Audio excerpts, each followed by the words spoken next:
So for the listeners who don't know, Dr. Tracy McCubbin is a physician who has 30 years of experience in medicine. Initially, she worked in the emergency medicine area and transitioned into complementary and alternative medicine. She's also the owner and leads the team of healing experts at her clinic, Radiance Functional Medicine, here in Denver, Colorado. So Tracy, there's so much packed into your history. We're super excited to dive into deeper about what you can do for someone. But before we get into all of your amazing work and discuss the powerful impact you've had on so many people's lives, we want to understand more about you. So who's Dr. Tracy and what is she all about? Oh my gosh. Well, I guess first and foremost on this podcast, right? I'm a doctor. I think more importantly, I'm a healer, is how I would like to think of myself. I'm a mom. I've just been doing the Deepak Chopra, Alicia Keys 21-day meditation series on feminine power, feminine energy. So the mother energy was the one this morning that I did before I met with you guys. So getting in touch with the feminine and trying to remain there. Oh my gosh, I'm a foodie.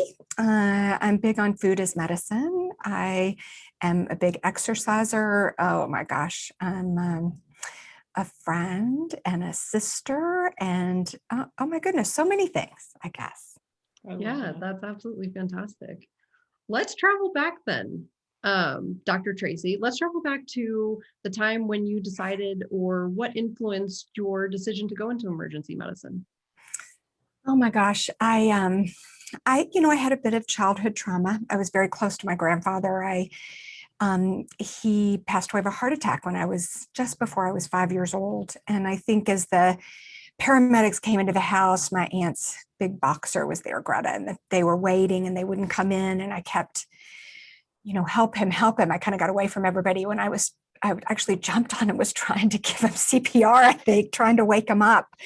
Anyway, I didn't realize it, but I think so many years later, when I was sitting down with applications for orthopedics, neonatology, and emergency medicine, and trying to think where I was best suited, I just gravitated toward emergency medicine. And I think those, early influences really impact your later decisions kind of in your life. And it was, I have to say, the perfect career choice for me at 26. It just, as time went on, by the time I was, 46, it maybe was not the best choice. I think I had evolved and was looking for something else in my life.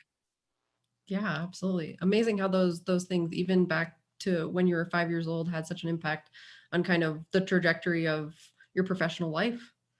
Yes, the Kaiser, who I worked for many years, Kaiser Permanente, but the Northern California branch had done a very interesting study that's very impactful and talked about a lot. It's adverse childhood events. So, things that happen early in your childhood and how they can affect you throughout your life is big, and a question that I always ask my patients. I always get into that a little bit. Yeah, that's interesting. We'd love to hear a little bit more for the listeners about your time in emergency medicine. What did that like? Oh my gosh, it was a fabulous time. Like I said, it was a perfect career choice at that age. I was the assistant director for many years in our emergency department. I ran our continuing medical education. I brought the ER residents, created their community hospital rotation through us. And I was the preceptor for them. I was on the program steering committee, the board essentially at Denver Health and Hospitals, where I did my residency for many years, 18 years or so. And it's nice within Kaiser Permanente, that kind of closed medical record was very conducive to research, and the residents needed to publish to graduate. So I always tried to have a project going, either at the Society of Academic Emergency Medicine or through the American College of Emergency Physicians. We had regular clinical research kind of going on in the department, and I was in charge of that. Was fortunate enough to publish a number of papers. And so really had, I think, a very varied career. And that, oh my goodness, immediate gratification at that age, I think, was very important. That, they come in and you fix them and it's all very exciting. And I would say one of the things I probably loved the most about it was the family. I mean, it was a very big family. It extended not just the ED techs and the nurses and, the other physicians and the residents, but you were very involved with police and fire and the paramedics. It was a kind of just one big happy family. So, and that now that I'm on my own, I miss that a little bit. I miss the tribe of emergency medicine. Yeah, it must be a big tribe, I would imagine. It's a very big tribe. Yeah, at a very close-knit group, actually. Yeah, that's fantastic. So fast forward now, and you're in the position where you are not in emergency medicine anymore. Can you walk us through what led you to make that decision about changing and switching careers? It's funny. One of the things I say about emergency medicine is, you're full-on catastrophic thinking, right? You go to worst case scenario all the time and then kind of work your way backwards, and you really have to, right? So people don't die, so you don't miss something. And but that becomes a way of life that could be really hard on you, over time. Now I talk to patients about, sort of not being like that. No, I think I realized, one, I think I had my son late in life and recognized that I wanted more connection with people. In the emergency department, you don't get to really establish much of a relationship. 5 ambulances come in, you spend, 4 or 5 minutes with each person, kind of get things going, but you don't really have that time to establish a bond. And somehow I was missing that. And I started looking at the problem list of the patients, and they were so similar in sort of women my age group, and realized, oh my gosh, I'm developing a lot of those same problems, And I realized that Western medicine had its limitations about what it could do for some of these more chronic illnesses. With the Kaiser Permanente system, they manage on an outpatient basis many, acute problems, I guess.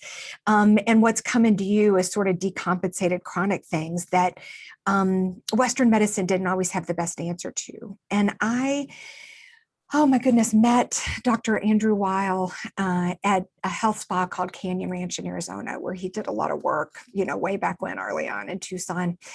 And I decided I knew I hadn't had the healthiest lifestyle during residency in medical school. And when I got a job and had a little bit of money, I thought I'm going to go and, learn how to eat, learn how to exercise, and take care of myself. He was a big influence. I started going back and doing some of his CME conferences and sort of beginning that sort of concept that there are some better ways to handle some of these chronic illnesses. And if I just keep going, I was fortunate enough, I think, once I got a handle on this, to have an executive medical director within Kaiser Permanente that was open to this same kind of set of ideas, or this sort of paradigm shift a little bit in medicine. And it took quite a number of years, but we were able to create the Centers for Complementary Medicine.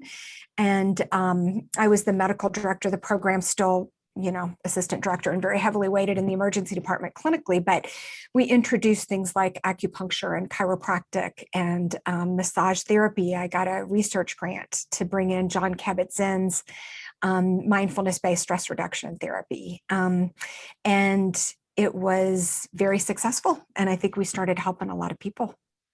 Yeah, absolutely fantastic. There was a lot packed in there. I want to go back to what you were talking about how it was almost a shift that you made in your life. It was. And I think so, I think a lot of times you hear that in, I hate to be a cliche, but a little bit in integrative and functional medicine, is that for some reason, Western medicine maybe kind of isn't doing the job. I didn't have quite as severe a story as many, but, I started looking at the 40 plus women, and it was, allergies and, perimenopause and weight gain and reflux and, just these decompensated things that then later on led to more serious problems.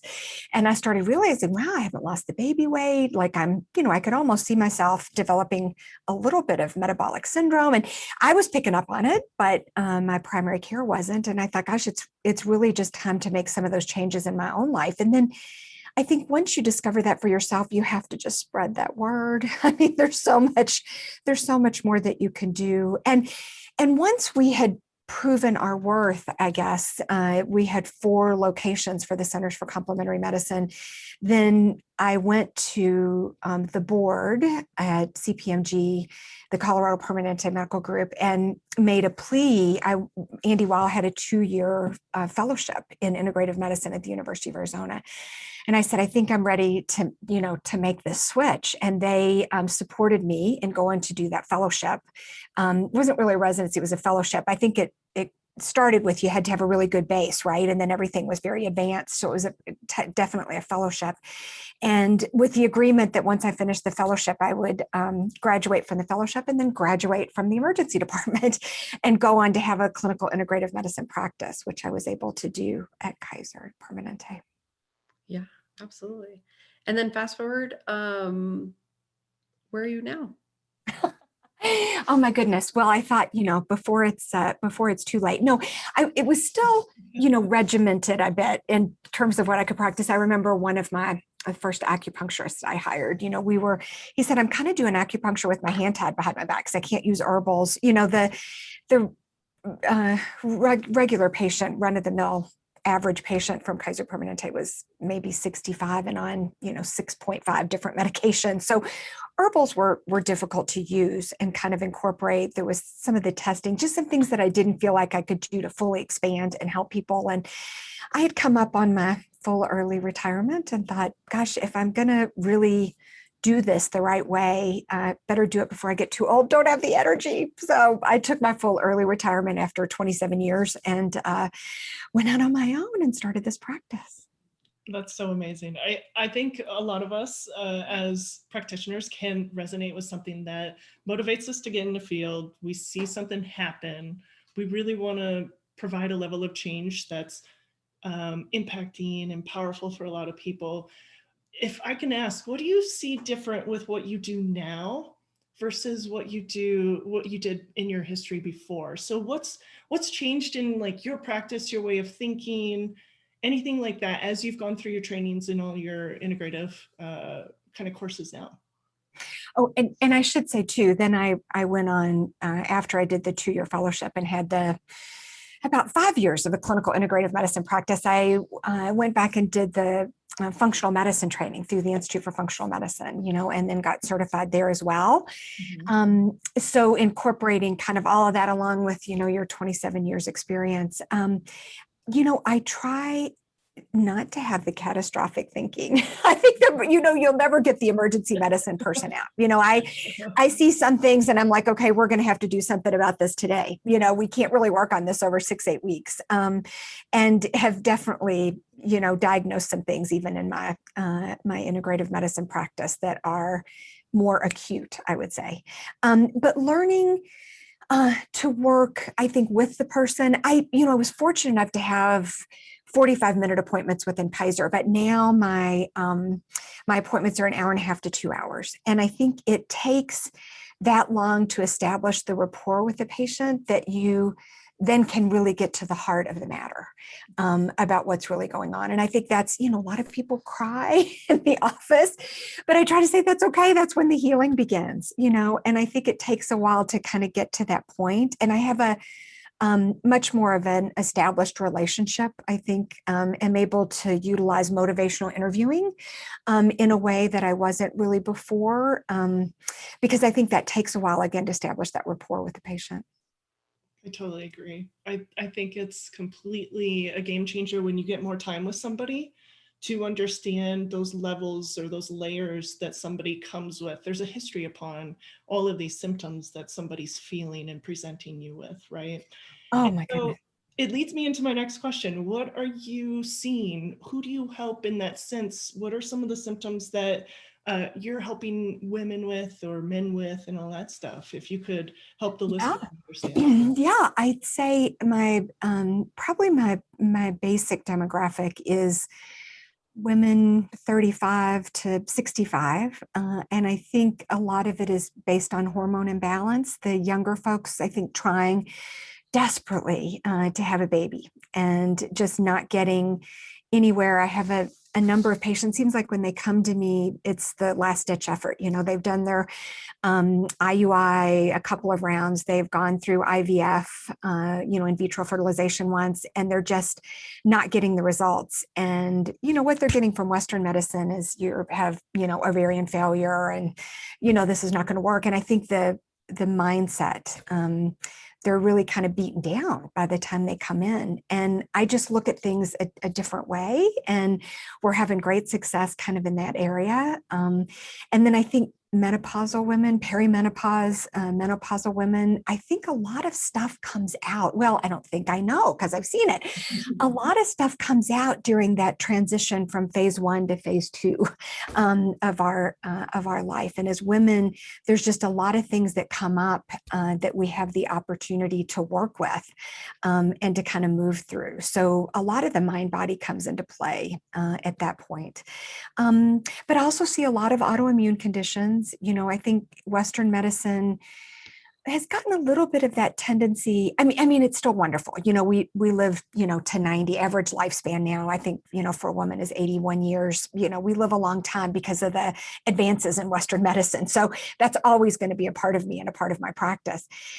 However, I do think that there are just certain limitations that Western medicine often tends to kind of name it and blame it, and then move on to use medications to treat the symptoms rather than figuring out, necessarily why you're manifesting this disease state. For autoimmune, why are you attacking your own tissues? What's going on with your immune system? Why is it so overactive? And learning to kind of calm that down and then re-educate it so that doesn't happen.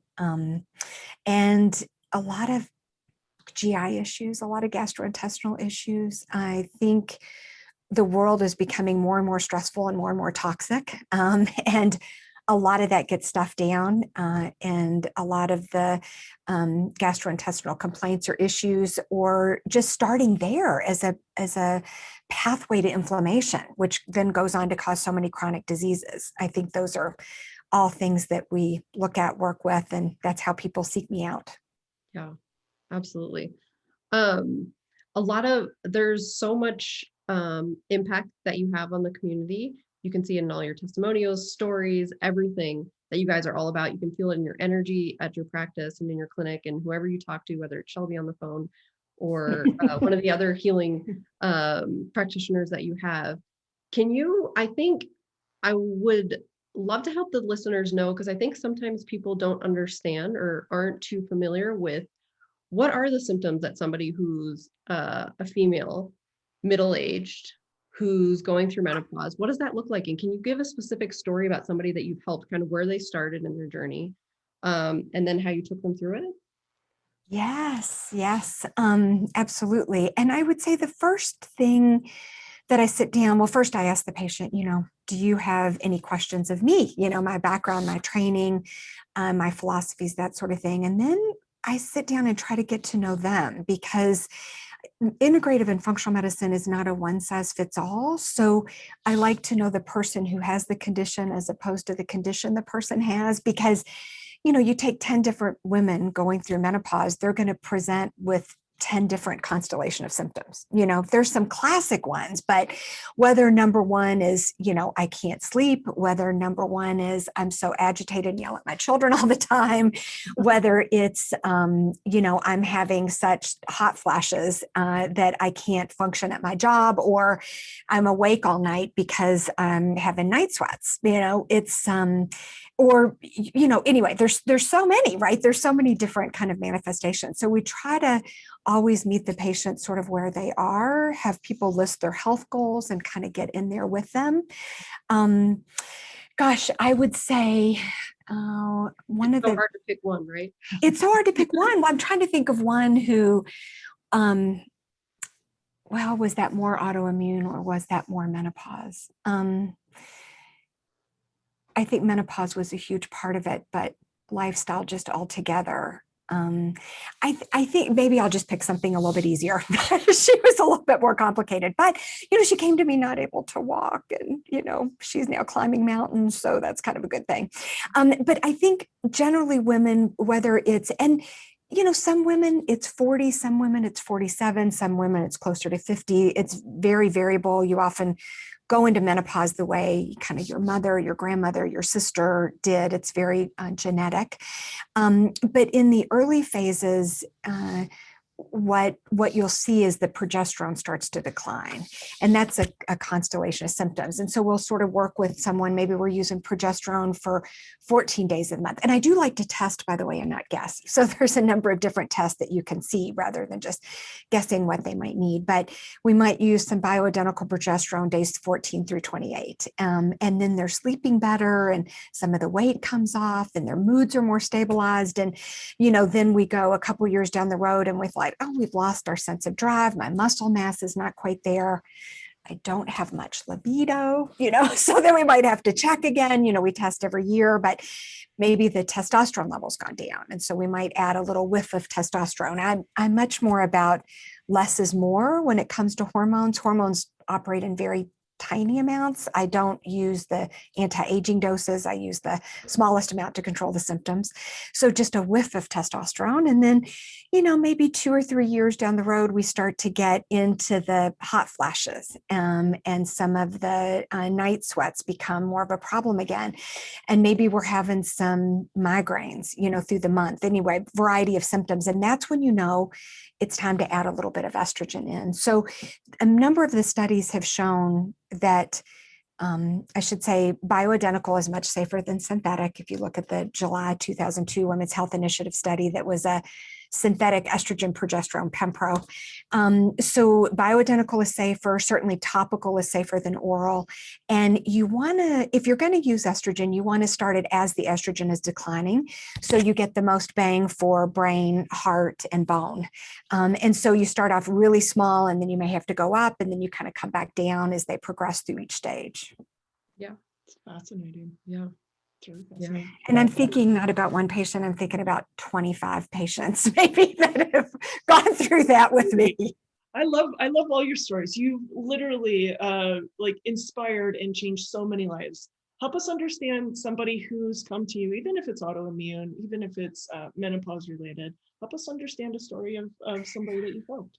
Well, I think that was, I'll tell two. How about that? I'll take my younger woman and I'll take my older woman. So the patient that I was thinking of before was, and I've had permission to tell her story before, so I don't think she'll mind, but I won't use any names or anything. But, menopause was certainly a part of it because, she was 50. But she had also probably overexerted, had run 19 marathons in the span of 8 years, and was doing one as a practice and running one kind of right after that, not giving herself the time for recovery sort of in between, and just collapsed after a marathon and was unable to walk for a few months, ultimately started having some ocular symptoms, was diagnosed with multiple sclerosis by the Western medicine docs, and kind of wasn't really accepting that as a diagnosis. So, oh my gosh, when she came to see me, barely able to ambulate with a walker, we made so many changes. We took gluten out of her diet. We worked on gut lining, that kind of pounding with a marathon, the lipopolysaccharides, endotoxemia, the stuff that it does to your gut. We started working through that. We balanced adrenals and hormone levels with her. And these were all kind of in stages, replaced a lot of the nutrients that were missing. I think she felt like she was eating healthy and being healthy, but really wasn't in terms of what her body actually needed. So we did all of these kind of in stages, and I'm happy to report at, within 6-8 months, there was no more evidence of multiple sclerosis. That seemed to have been calmed down and kind of gone by the wayside. And that's, I think, the time that we started addressing a little bit more of the menopausal issues. But when I saw her after, it was a few months ago, probably close to 2 years, maybe a year and a half, she was very excited. She had widely expanded her diet. She had just hiked 6 miles with a 2,500 foot elevation gain, and just felt like she'd gotten her life back. So, we continued to work with her, obviously, but it's she's doing so much better. So that I think one of my age patients. One of the things I think, two different patients I'll kind of meld together, infertility, that had two different issues, I would say. The first patient came to see me 39 years old at the time, looking to, had such bad endometriosis that they were planning to do a hysterectomy about 8 months from the time that she came to see me. She had done her 3 rounds of IUI, a round of IVF, no success, kind of came to see me. I've really given up. You're kind of my last ditch effort, but I heard about you through, people at Kaiser and thought maybe I would come and just try, and we worked with balancing her adrenals and her hormones kind of first off, but we also looked at a NutriVal functional nutritional test, and she had such high amino acid requirements kind of across the board. She was primarily vegan, and it probably didn't have the best diet because she was working so hard. She had a full-time job as an acupuncturist, and she was also going to school nearly full-time. And I said, there's no time to build a baby. So we made so many lifestyle changes, incorporated, mindfulness meditation, started her on free-form amino acids with tryptophan, got her eating more protein in her diet, got her off school, just focusing on work, take a semester off and sort of see where we are. And I'm happy to report within 6 months, she was pregnant, and now she has a little boy who's 6 months old. So she's very happy. And she's back in the office saying, okay, I know that I'm 41, but I want to try for another one. Do you think we could pop one more out of me? She and her husband are so happy. So that's kind of where we are there. Yeah, absolutely. It's amazing how we can all think that we're doing the right things, right? Like you said, eating vegan or exercising or going out and enjoying nature and being in touch with that kind of stuff. What would you say is the thing that holds people back from actually seeking out alternative care or wanting to get help from somebody who is a functional medicine practitioner? What do you think holds people back? Well, I think, I hate to say this on a podcast, but I think it's probably cost. Traditional Western medicine, you have 15 or 20 minutes with your provider, and really, primary care docs are having such problems just having that short a time in being able to pull the whole picture together, and so we parse out to this specialist or that specialist or that, and there's nobody kind of at the helm of the ship. And when insurance just doesn't really want to reimburse for a 2-hour visit. And it's hard to do it, I think, partialed up in piecemeal. And some of the tests, although, now the functional nutritional test and NutriVal Medicare are starting to cover because they find it so important. I think some of the genetic testing that I do is slowly starting to be covered because I think, medicine is not all about how X medicine manages the 70-kilogram man in Iowa, right? I think we're getting much broader about, what are your genetics? How is your environment washed over your genes that has caused you to come to this place? And all of that, is more expensive right now because Western medicine doesn't really take care of it. And so I think cost is a little bit of an issue. Some people are just kind of nervous about making that investment, I would say. Yeah, absolutely. Outside of cost, what else do you think would be holding people back? Well, oh my goodness. People become really wedded to their diet and the way they eat. And I think it becomes very, I'm really surprised when I get in, all my patients fill out a 3-day diet journal. And, I always ask, how motivated are you, to make changes in your lifestyle? And then I try to go gently kind of into that. But some people, you can just almost see the wall coming up in front of them. They're just like, I am not willing to give up my Snickers, or my, 3 glasses of wine, or my, carbohydrates, kind of just the processed carbs. I'm a savory, bread type person. And really convincing them, I think one of the reasons we do a membership or why we do classes, and they used to be in person, now they're kind of been by webinar, I hope we can bring people back in again, is I think people need to hear about it maybe 6, 8, 10 times before it seems like a good idea and something they need to do. And a lot of times they need to hear about it from Shelby and from me and from the nutritionist and, maybe from a friend or a family member, before it seems like, wow, this is something I really want to kind of address. I was fortunate enough to teach with my nutritionist, Sherry, a healthy cooking class. About 6 months into my practice at Kaiser Permanente, I realized that, I was talking about food, but diet was such a big part of so many people's problems. And then I realized, I brought Sherry on board and we started working together. But then we realized, oh my gosh, we got to give some people some skills. We got to give some people some tools, right? There's this whole generation of people where fast food became the norm. We went from having maybe one fast food restaurant in a small town to having one on every corner. And then, moms were going back to work and microwaves were in the house and cooking just went by the wayside. And so a lot of this whole generation doesn't even know how to eat healthy, or what a vegetable is and how to prepare it. So we were fortunate enough to have kind of a food as medicine, healthy cooking class for a number of years. And I've brought that into this practice as well.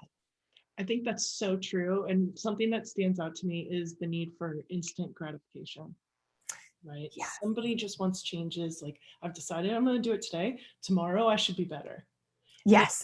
I think where we get lost in that is maybe the journey that takes. And so when you think about that and the people that you help, what does that journey have to look for as far as like healing or almost kind of getting down to the root cause and how long this journey may take for somebody?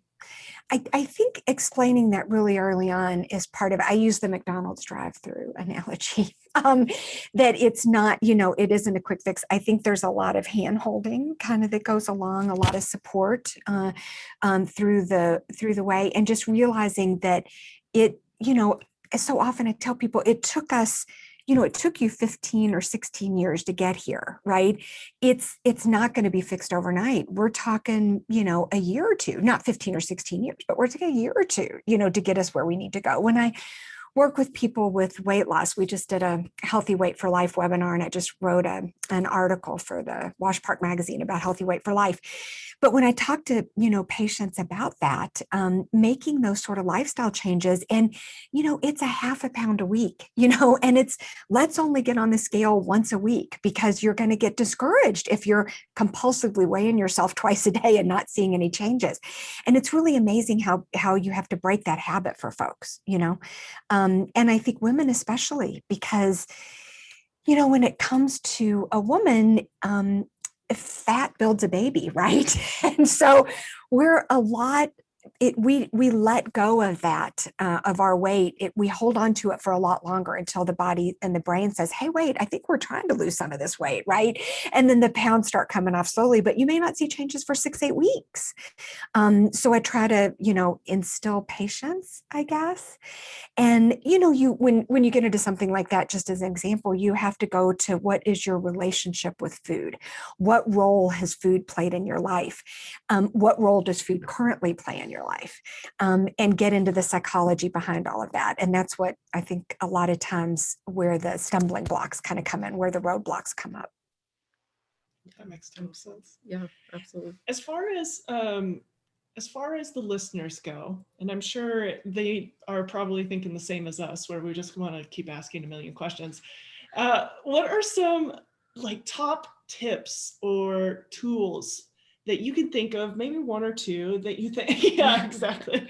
Yeah, what is that? Tell me about that. Well, we live, I mean, now with the advent of telemedicine, I do have people in other parts of the country, but most of my patients are from Colorado, and we have a very arid climate. We have insensible losses, meaning that we lose water just breathing here. And it's super important to drink and not out of a plastic water bottle, but out of a glass or stainless steel container, and to get 64 ounces of water every day just at baseline. If you exercise, you want to get more, but a hydrated cell functions optimally. And it's one of your main ways your body eliminates toxins, right? You have to poop, pee, and sweat it out. So you have to be hydrated. So that's probably the one thing that I go over with people. I think it's probably one of the most important and just simple, basic things that you can do for your health.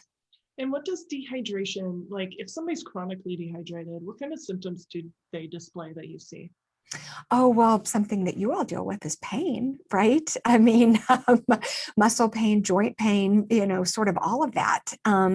But fatigue, I think, is probably maybe the biggest one, just not having energy. And I think building up those toxins, you start to get toxic when you're not hydrated. Definitely. How about another tool other than hydration? What is something that you would recommend for kind of just the average person to focus on when it comes Well, to overall health? so I do get some patients that come in, and I think really it's probably an ultimate goal of most patients is, your tips for healthy aging, right? How do I have a longer disease-free life? And from the medical literature, there have been three things that have been shown to prolong the length of our telomeres. So the ends of our chromosomes, the ends of our genetics, right, they fray and shorten as we age. And so the longer, more intact telomere gives you the longer life and then the longer disease-free life, right? So that you're still able to hike the mountain at 87 years old if you want to, instead of being in a nursing home and not even able to go outside, right? So it doesn't always prolong life, but it makes those last 10 years, really enjoyable and full and healthy, I would say. And so one is exercise. So stay active in your life. If you look at the oldest people in the blue zones, I don't know, I'm sure you're probably familiar, maybe some of your listeners are too, but how one of the biggest tips for people living longer and living healthy is exercise. It's good for our mental health. It's good for our physical health. Like Nike says, just do it. 30 minutes, walking, running, cycling, swimming, hiking, any of those things. I think cardio is very important. I always tell my female patients, that by the time we hit 40 and start through perimenopause, it becomes very difficult to maintain our body weight without some form of strength training. So I talk to them about maintaining muscle mass for healthy bones, as we go on. So exercise, number one. Number two is the Mediterranean or anti-inflammatory style diet. It won again last year in 2020 as the healthiest way to eat, I think, for all comers. I might recommend different diets or different food plans for different people, but just in general. And that diet has its basis in socialization, and then, exercise is a very important part of that. And then when you get into the food, it's all about vegetables and fruit, right? I say vegetables are more important than fruit, but that basis, kind of a plant-based diet that then allows, a little bit of everything else too. Lean poultry and fish, and a little bit of lean meat, red meat. A little bit of wine is available for that diet. I always recommend people to do Pinot if you're going to do a little bit of red wine, because it has the highest resveratrol content, been antioxidant for healthy aging. And then the third one is meditation. Or mindfulness. I think the studies have been done on meditation of various types, but there's a lot of different ways to get there. I think you can do yoga or qigong or tai chi or progressive muscle relaxation. There's a lot of different ways, but basically as little as 5 to 10 minutes a day has been shown to be effective. You don't have to shave your head, don robes, and go to the corner for hours at a time, right? Just a little bit will do ya. And the key is, though, you have to do it every day. It has to become part of your daily life. And sometimes I start people slow by just doing a gratitude journal.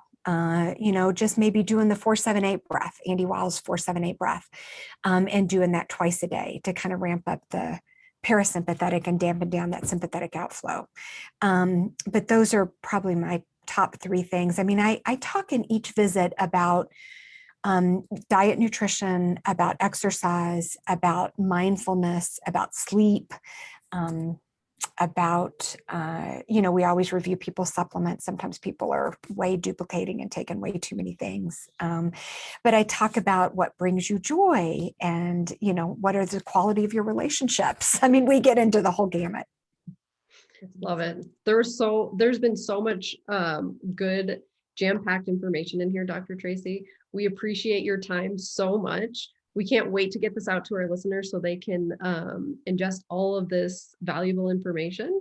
And for those listeners who want to get in touch and find out more about you, where can they find you? Gosh, that's crazy. That time just flew by. It's great. It's crazy. I just glanced up at my little clock on my computer. So if you search pretty much all platforms for Radiance Functional Medicine, you'll be able to find us. Our website's radiancefunctionalmedicine.com. Radiance FM, I think, is our handle on Facebook. We try to post, helpful tips on Facebook and Instagram and short 2-minute Tuesday videos. The theme for this past month was hormones. We're going into the healthy weight for life is kind of our theme for next month. And then we'll be looking at thyroid. So yeah, tune in and, get little tidbits of information a couple times a week. We love the education piece. Yeah, absolutely. You can see that your website is fantastic. It's full of blogs and information and when your next webinars or events are going on. So it's absolutely fantastic. An incredible resource for everybody. And then I just feel very fortunate to have met you guys. Yeah, I love your philosophy and that I'm happy that, we're going to be able to work together. So, and I really appreciate the opportunity and for you having me on today. Absolutely. It's been fantastic. Yeah. Thank you so Thanks much. so much.